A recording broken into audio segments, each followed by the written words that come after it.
أعوذ بالله من الشيطان الرجيم. ولا تجادلوا أهل الكتاب إلا بالتي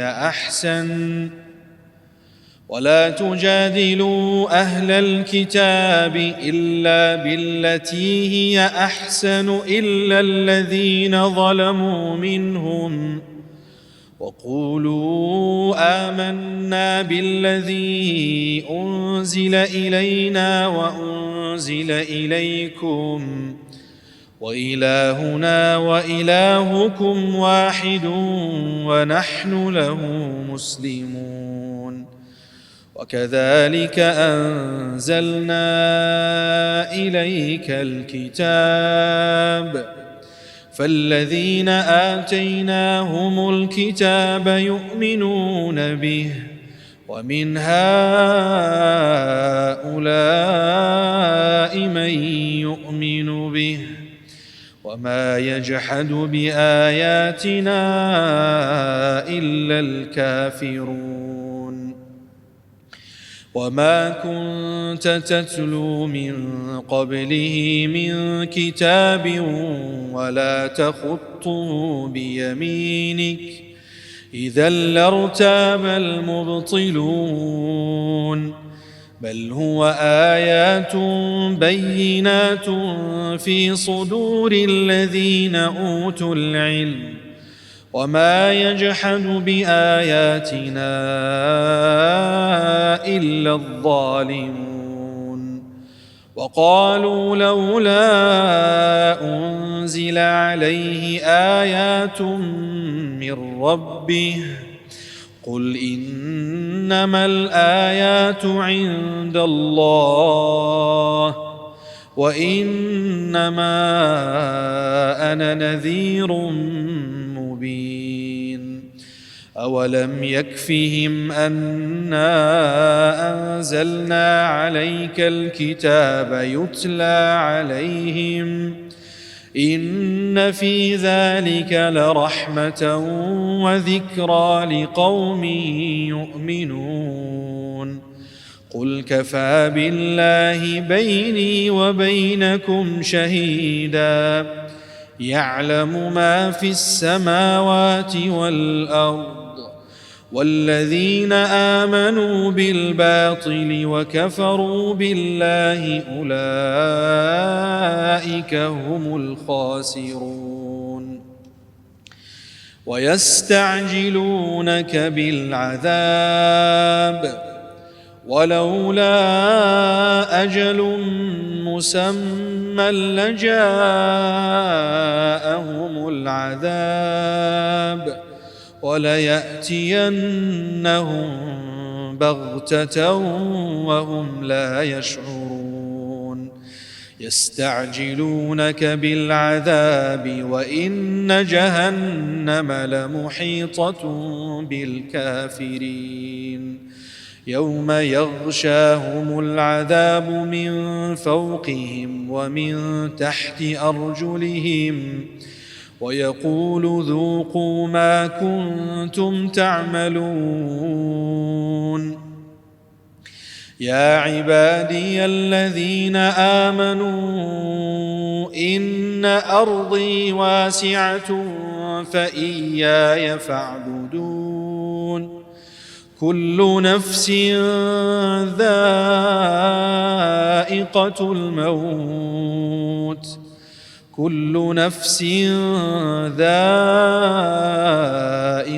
الموت ثم إلينا ترجعون. والذين آمنوا وعملوا الصالحات لنبوئنهم من الجنة غرفا تجري من تحتها الأنهار خالدين فيها نعم أجر العاملين. الذين صبروا وعلى ربهم يتوكلون. وكأي من دابة لا تحمل رزقها وكأي من دابة لا تحمل رزقها الله يرزقها وإياكم وهو السميع العليم ولئن سألتهم من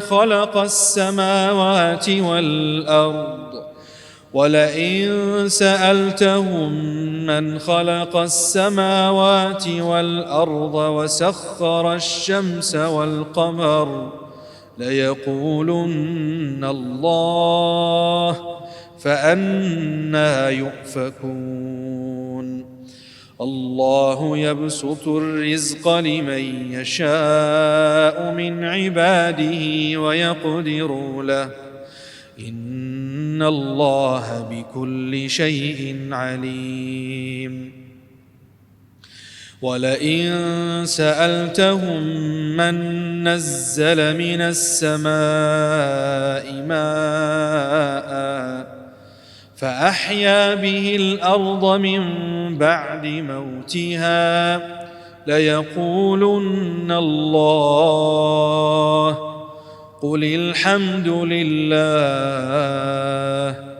بل أكثرهم لا يعقلون وما هذه الحياة الدنيا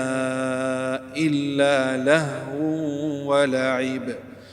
وإن الدار الآخرة لهي الحيوان لو كانوا يعلمون فإذا ركبوا في الفلك دعوا الله مخلصين له الدين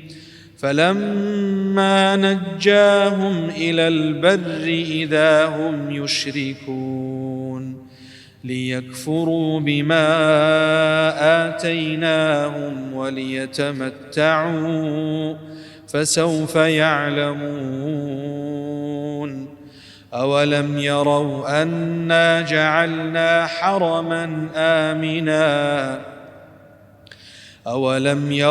أنا جعلنا حرما آمنا ويتخطف الناس من حولهم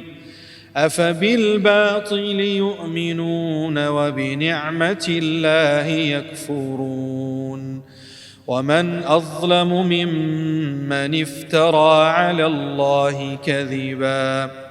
ومن أظلم ممن افترى على الله كذبا أو كذب بالحق لما جاءه أليس في جهنم مثوى للكافرين والذين جاهدوا فينا لنهدينهم سبلنا وإن الله لمع المحسنين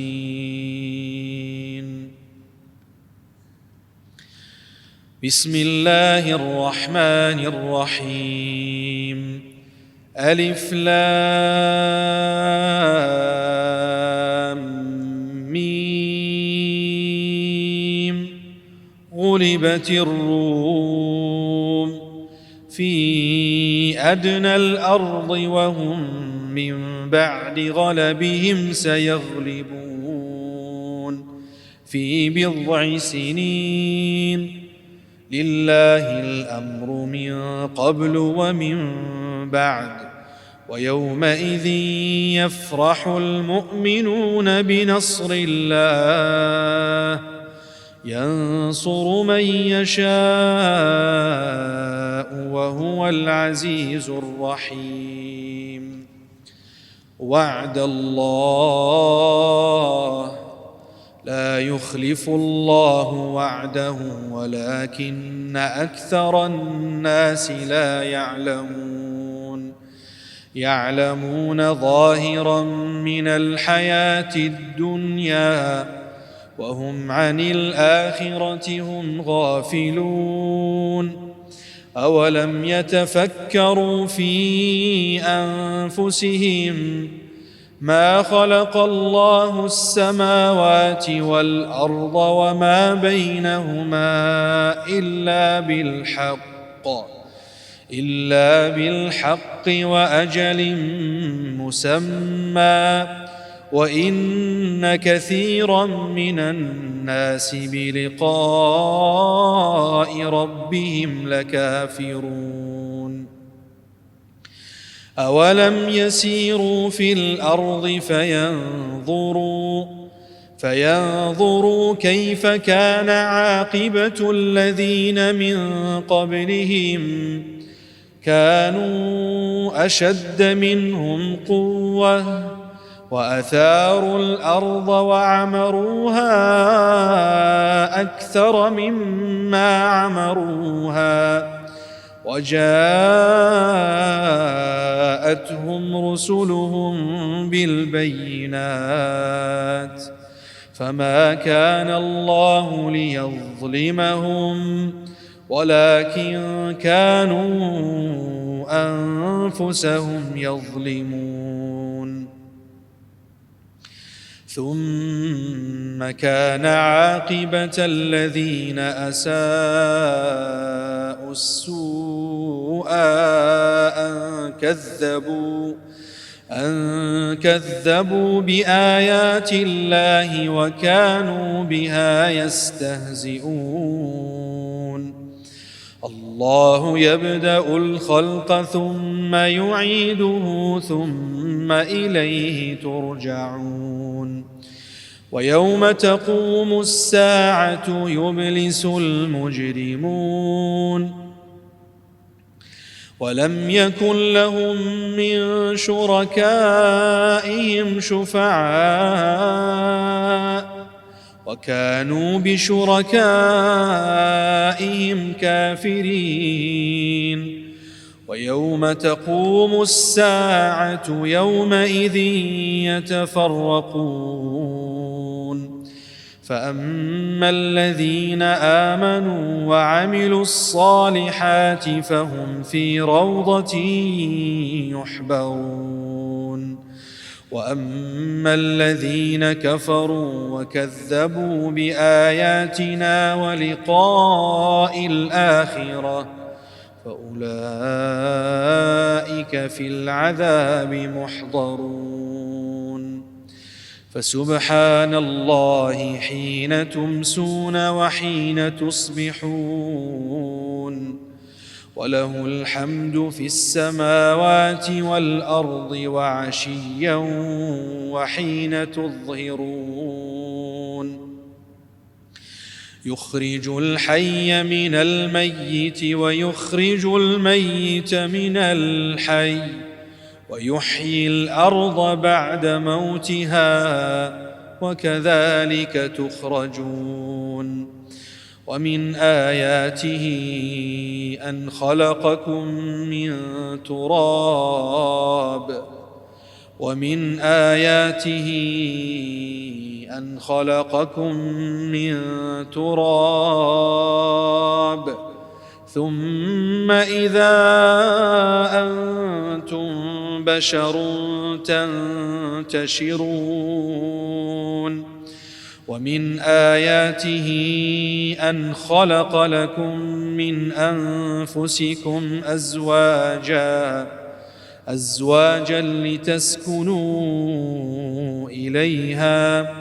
وجعل بينكم مودة ورحمة إن في ذلك لآيات لقوم يتفكرون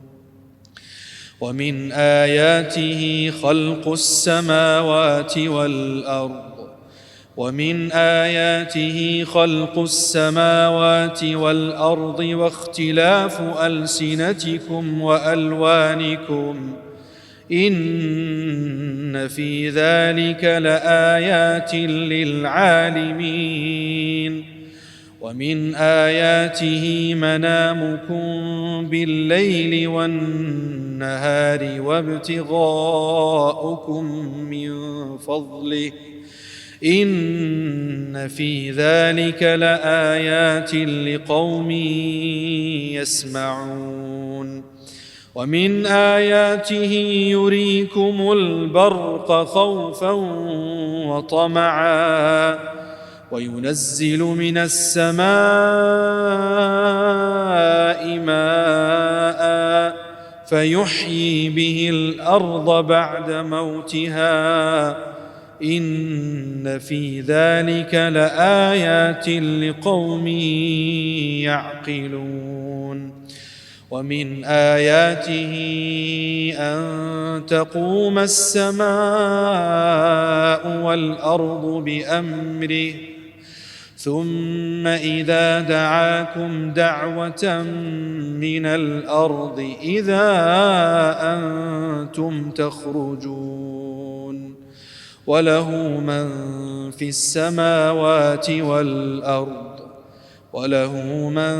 في السماوات والأرض كل له قانتون وهو الذي يبدأ الخلق ثم يعيده وهو أهون عليه وله المثل الأعلى في السماوات والأرض وهو العزيز الحكيم ضرب لكم مثلا من أنفسكم هل لكم مما ملكت أيمانكم من شركاء فيما رزقناكم فأنتم فيه سواء تخافونهم كخيفتكم أنفسكم كذلك نفصل الآيات لقوم يعقلون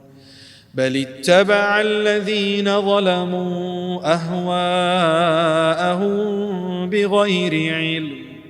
فمن يهدي من أضل الله وما لهم من ناصرين فأقم وجهك للدين حنيفا فطرة الله التي فطر الناس عليها لا تبديل لخلق الله ذلك الدين القيم ولكن أكثر الناس لا يعلمون منيبين إليه واتقوه وأقيموا الصلاة ولا تكونوا من المشركين من الذين فرقوا دينهم وكانوا شيعا كل حزب بما لديهم فرحون وإذا مس الناس ضر دعوا ربهم منيبين إليه ثم إذا أذاقهم منه رحمة إذا فريق منهم بربهم يشركون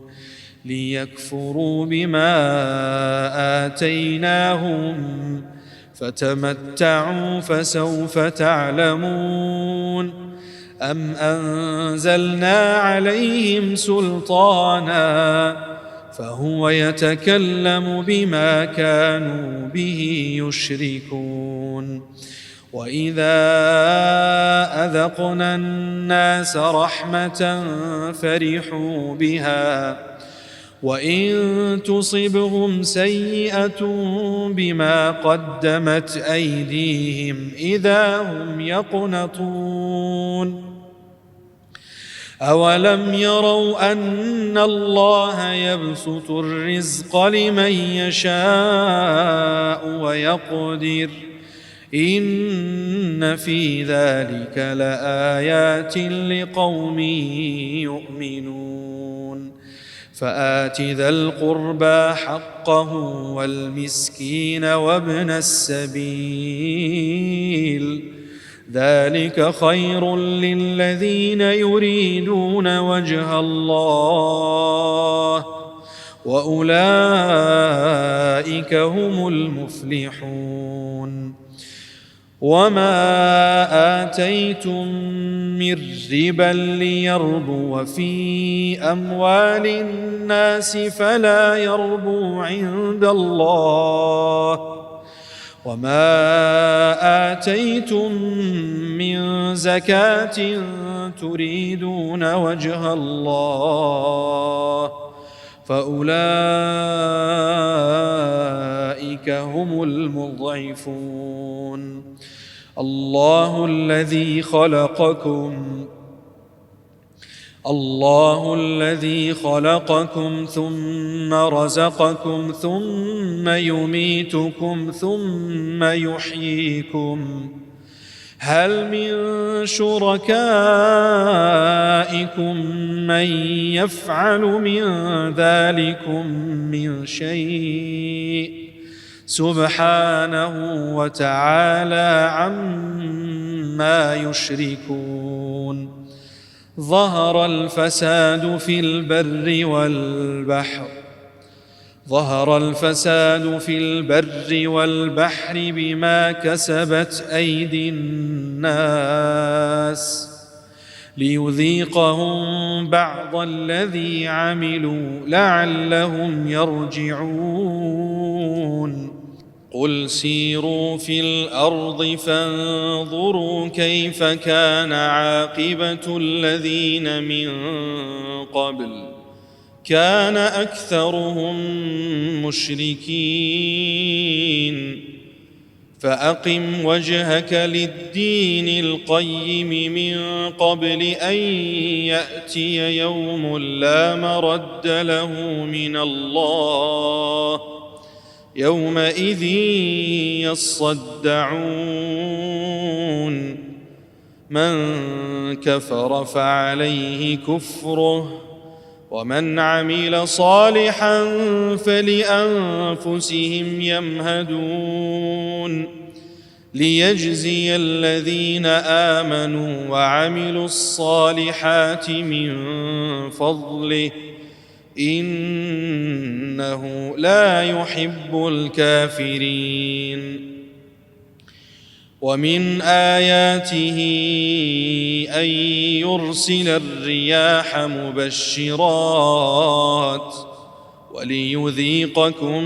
من رحمته ولتجري الفلك بأمره ولتبتغوا من فضله ولعلكم تشكرون.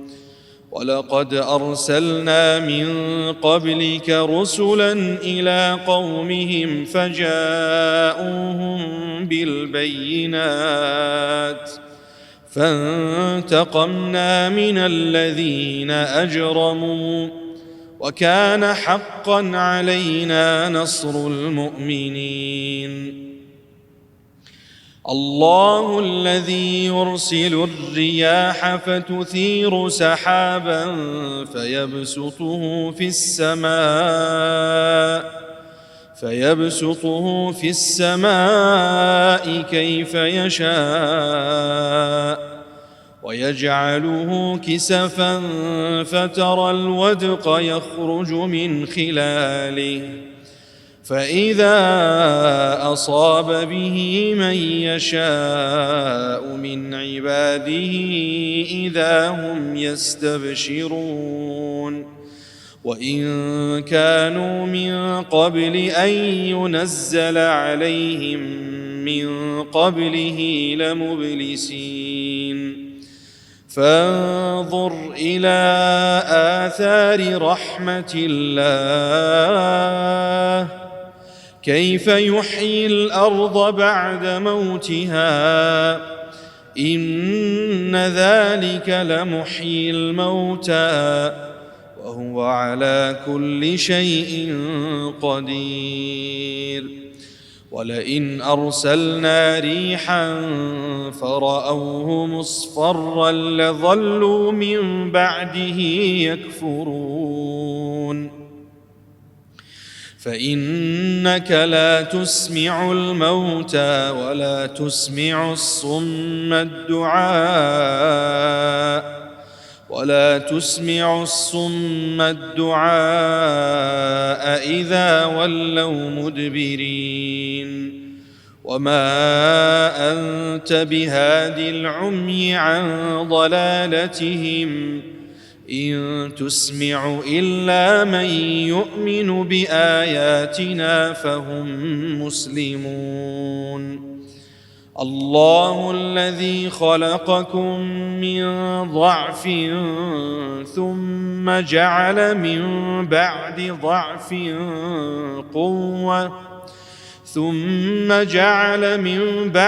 قوة ضعفا وشيبة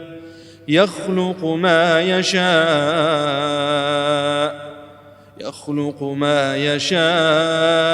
وهو العليم القدير ويوم تقوم الساعة يقسم المجرمون ما لبثوا غير ساعة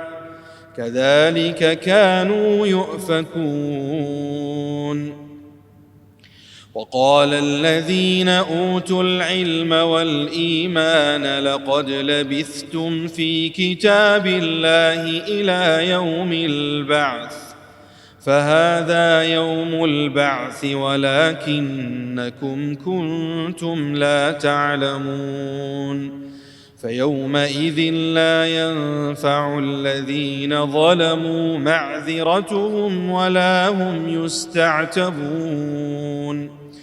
ولقد ضربنا للناس في هذا القرآن من كل مثل ولئن جئتهم بآية ليقولن الذين كفروا إن أنتم إلا مبطلون كذلك يطبع الله على قلوب الذين لا يعلمون فاصبر إن وعد الله حق ولا يستخفنك الذين لا يوقنون بسم الله الرحمن الرحيم ألف لام ميم تلك آيات الكتاب الحكيم هدى ورحمة للمحسنين الذين يقيمون الصلاة ويؤتون الزكاة وهم بالآخرة هم يوقنون أولئك على هدى من ربهم وأولئك هم المفلحون ومن الناس من يشتري لهو الحديث ليضل عن سبيل الله بغير علم ويتخذها هزوا أولئك لهم عذاب مهين وإذا تتلى عليه آياتنا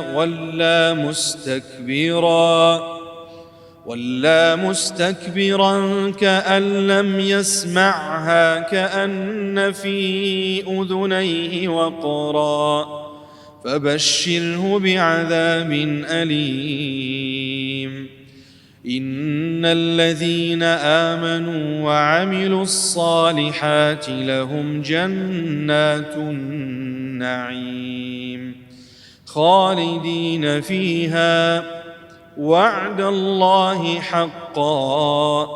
وهو العزيز الحكيم خلق السماوات بغير عمد ترونها وألقى في الأرض رواسي أن تميد بكم وبث فيها من كل دابة وأنزلنا من السماء ماء فأنبتنا فيها من كل زوج كريم. هذا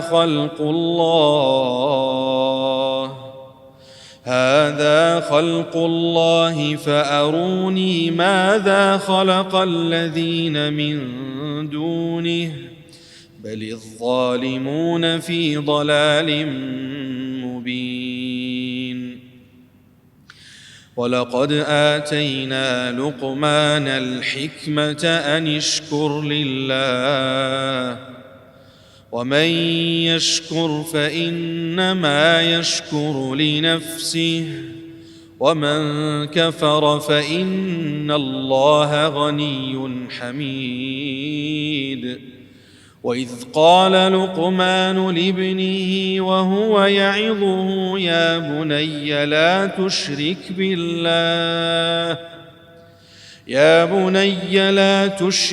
بالله إن الشرك لظلم عظيم. ووصينا الإنسان بوالديه حملته أمه وهنا على وهن وفصاله في عامين أن اشكر لي ولوالديك إلي المصير. وإن جاهداك على أن تشرك بي ما ليس لك به علم فلا تطعهما وصاحبهما في الدنيا معروفا واتبع سبيل من أناب إلي ثم إلي مرجعكم فأنبئكم بما كنتم تعملون. يا بني إنها إن تك مثقال حبة من خردل فتكن في صخرة أو في السماوات أو في الأرض يأت بها الله إن الله لطيف خبير. يا بني أقم الصلاة وأمر بالمعروف وانه عن المنكر واصبر على ما أصابك إن ذلك من عزم الأمور.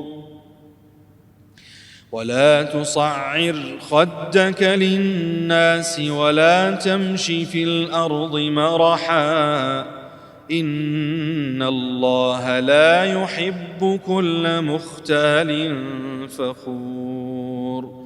واقصد في مشيك واغضض من صوتك إن أنكر الأصوات لصوت الحمير. ألم تروا أن الله سخر لكم ما في السماوات وما في الأرض وأسبغ عليكم نعمه ظاهرة وباطنة ومن الناس من يجادل في الله بغير علم ولا هدى ولا كتاب منير. وإذا قيل لهم اتبعوا ما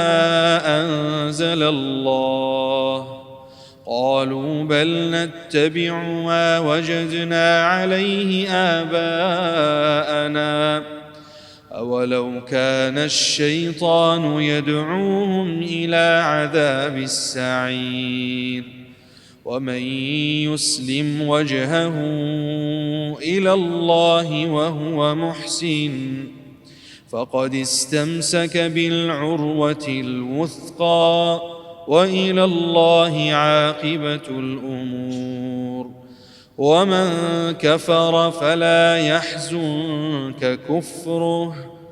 إلينا مرجعهم فننبئهم بما عملوا إن الله عليم بذات الصدور.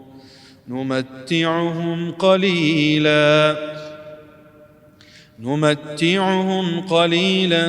ثم نضطرهم إلى عذاب غليظ ولئن سألتهم من خلق السماوات والأرض ليقولن الله قل الحمد لله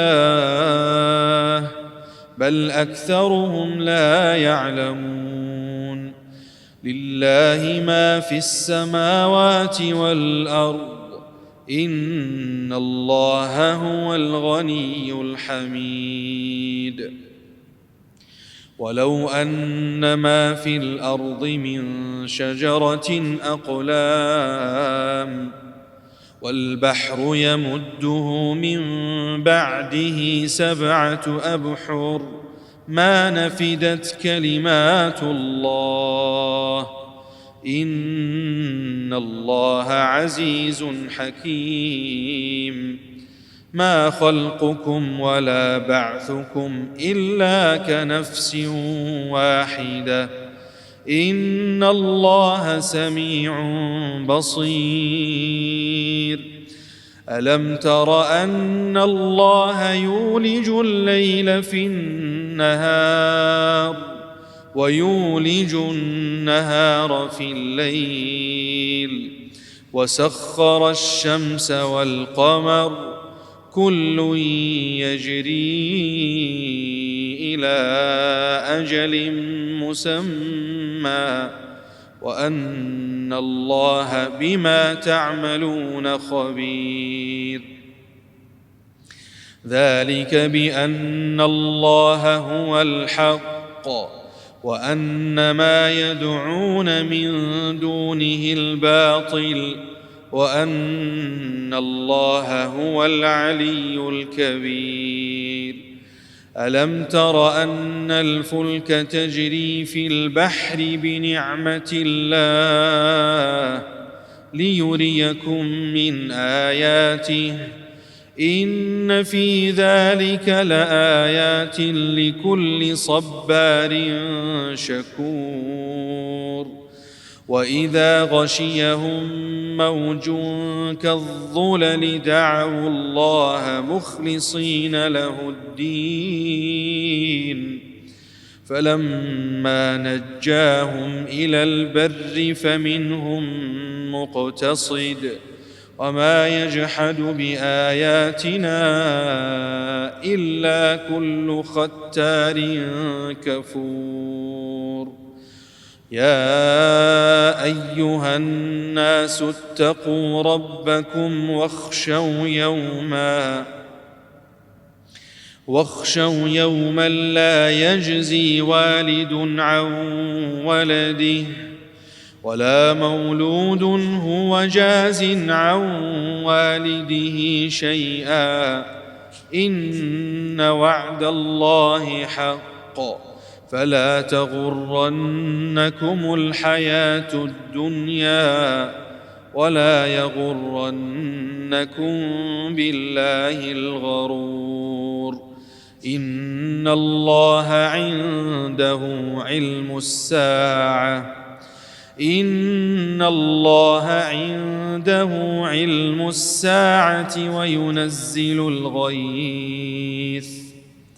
وينزل الغيث ويعلم ما في الأرحام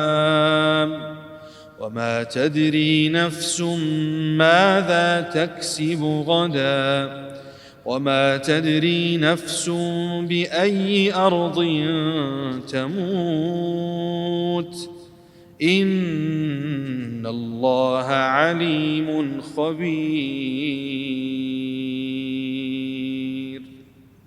بسم الله الرحمن الرحيم ألف لام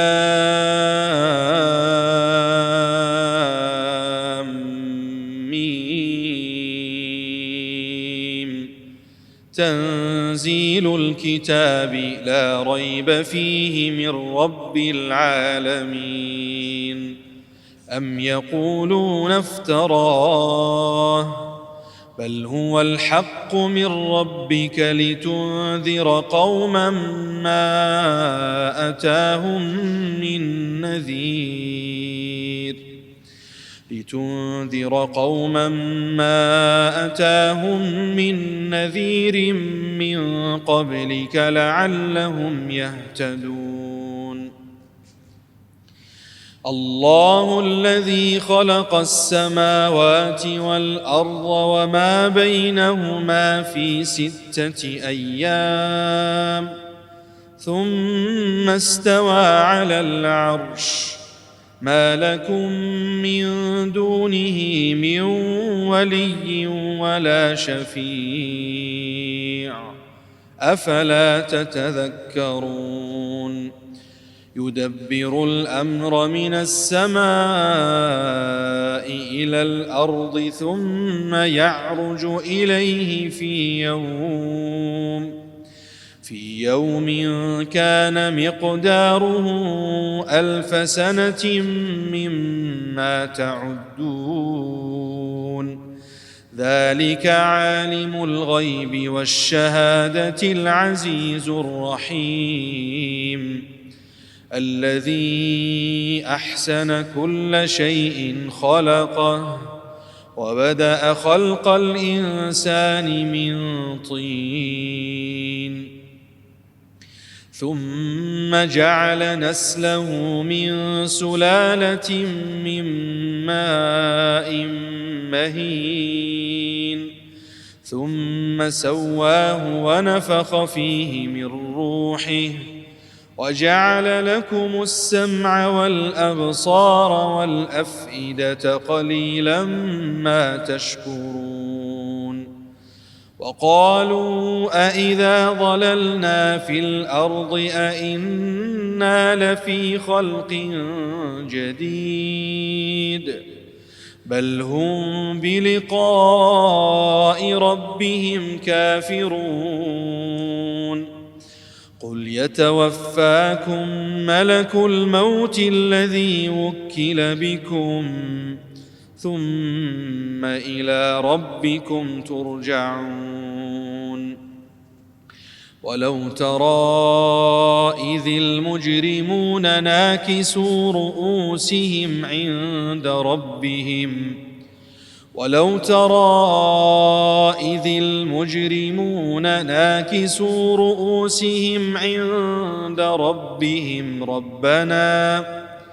ربنا أبصرنا وسمعنا فارجعنا نعمل صالحا إنا موقنون ولو شئنا لآتينا كل نفس هداها ولكن حق القول مني لأملأن جهنم من الجنة والناس أجمعين فذوقوا بما نسيتم لقاء يومكم هذا إنا نسيناكم وذوقوا عذاب الخلد بما كنتم تعملون إنما يؤمن بآياتنا الذين إذا ذكروا بها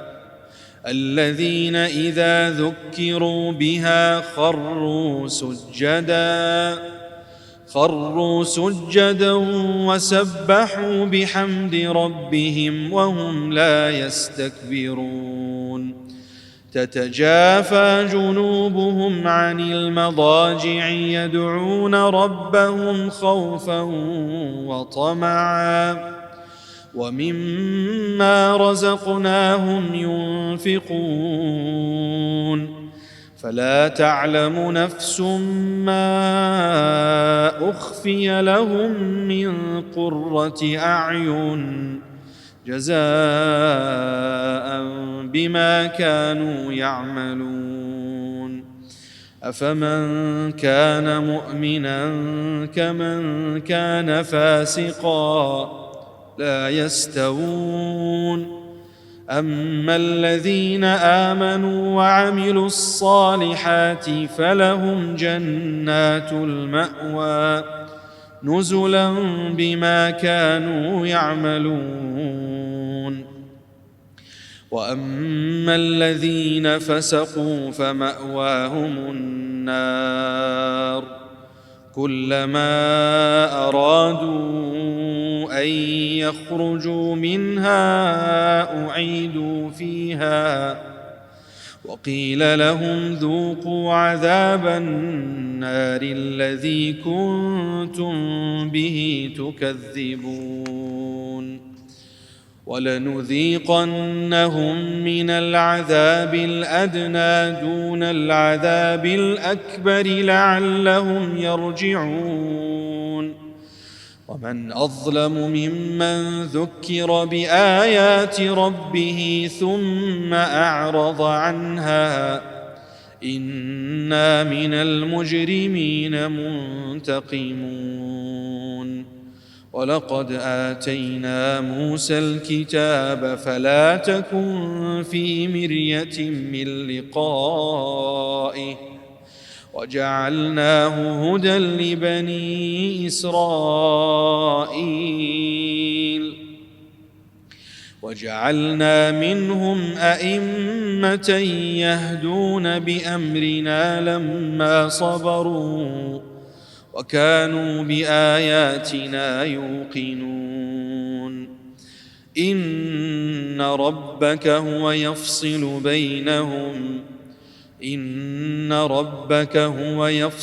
بينهم يوم القيامة فيما كانوا فيه يختلفون.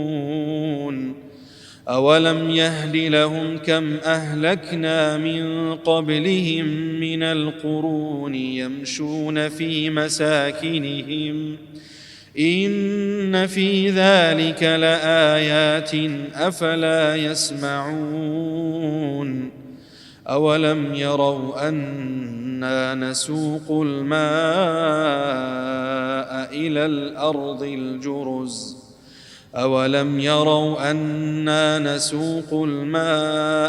الأرض الجرز فنخرج به زرعا تأكل منه أنعامهم وأنفسهم أفلا يبصرون. ويقولون متى هذا الفتح إن كنتم صادقين. قل يوم الفتح لا ينفع الذين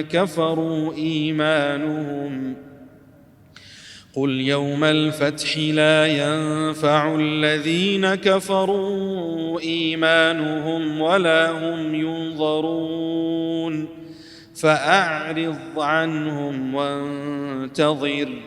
إنهم منتظرون. بسم الله الرحمن الرحيم. يا أيها النبي اتق الله ولا تطع الكافرين والمنافقين إن الله كان عليما حكيما. واتبع ما يوحى إليك من ربك إن الله كان بما تعملون خبيرا. وتوكل على الله وكفى بالله وكيلا. ما جعل الله لرجل من قلبين في جوفه وما جعل أزواجكم اللائي تظاهرون منهن أمهاتكم وما جعل أدعياءكم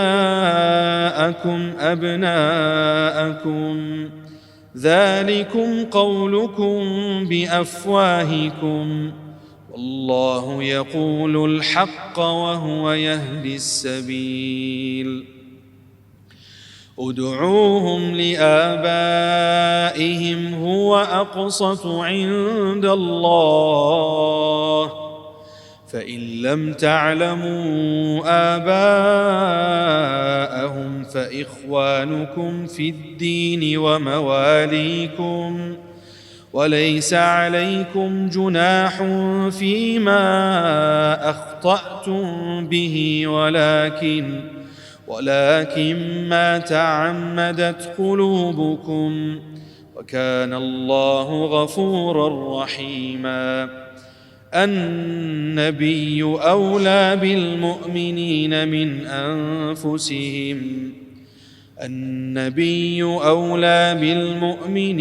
من أنفسهم وأزواجه أمهاتهم،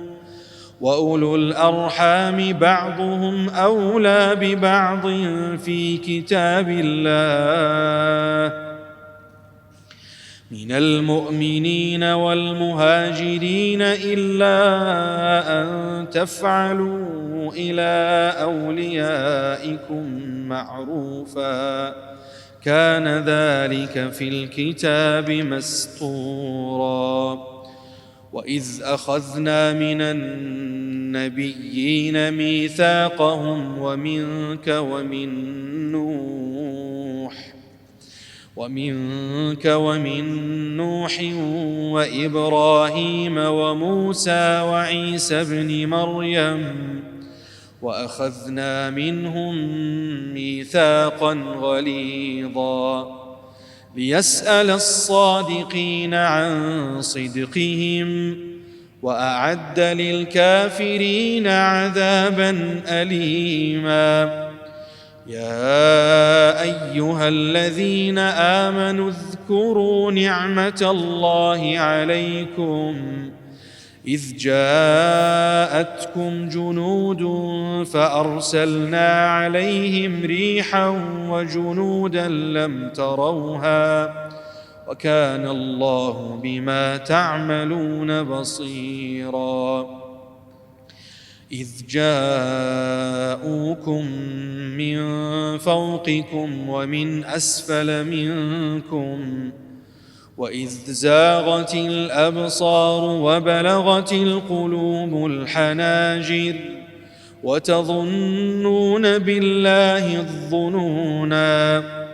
هنالك ابتلي المؤمنون وزلزلوا زلزالا شديدا. وإذ يقول المنافقون والذين في قلوبهم مرض ما وعدنا الله ورسوله إلا غرورا. وإذ قالت طائفة منهم يا أهل يثرب لا مقام لكم فارجعوا، ويستأذن فريق منهم النبي يقولون إن بيوتنا عورة، وما هي بعورة إن يريدون إلا فرارا. ولو دخلت عليهم من أقطارها ثم سئلوا الفتنة لآتوها وما تلبثوا بها إلا يسيرا. ولقد كانوا عاهدوا الله من قبل لا يولون الأدبار، وكان عهد الله مسؤولا. قل لن ينفعكم الفرار إن فررتم من الموت أو القتل، وإذا لا تمتعون إلا قليلا. قل من ذا الذي يعصمكم من الله إن أراد بكم سوءا أو أراد بكم رحمة، ولا يجدون لهم من دون الله وليا ولا نصيرا. قد يعلم الله المعوقين منكم والقائلين لإخوانهم هلم إلينا، ولا يأتون البأس إلا قليلا. قد يعلم الله المعوقين منكم والقائلين لإخوانهم هلم إلينا، ولا يأتون البأس إلا قليلا أشحة عليكم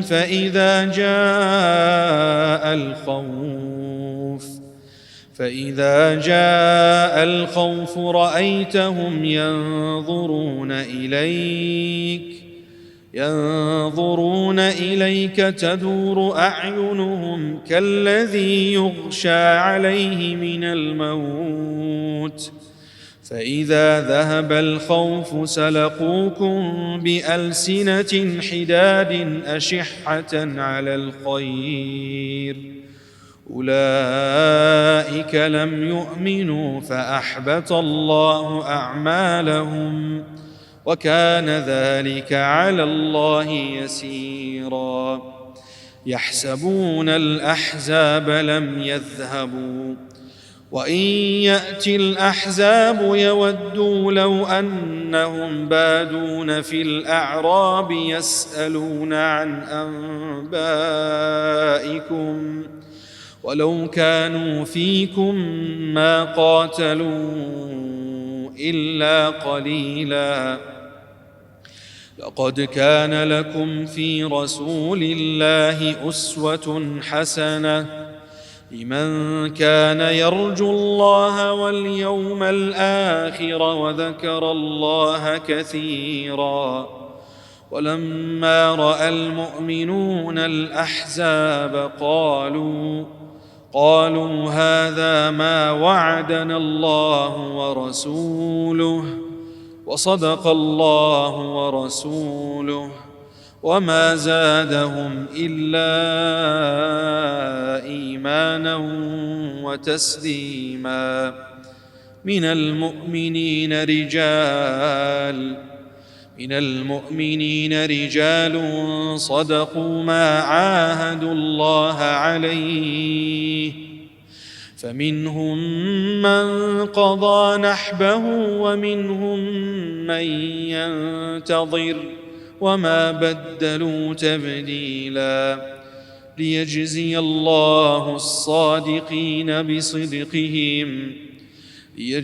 الله الصادقين بصدقهم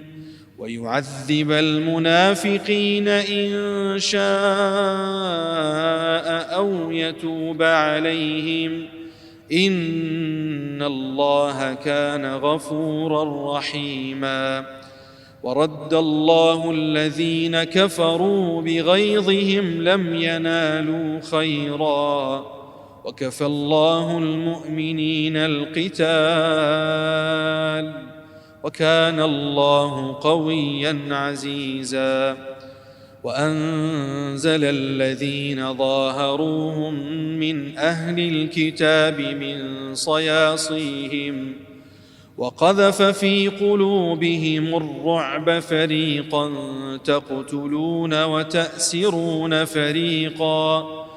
وأورثكم أرضهم وديارهم وأموالهم وأرضا لم تطئوها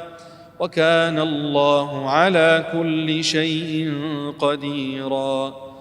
يا أيها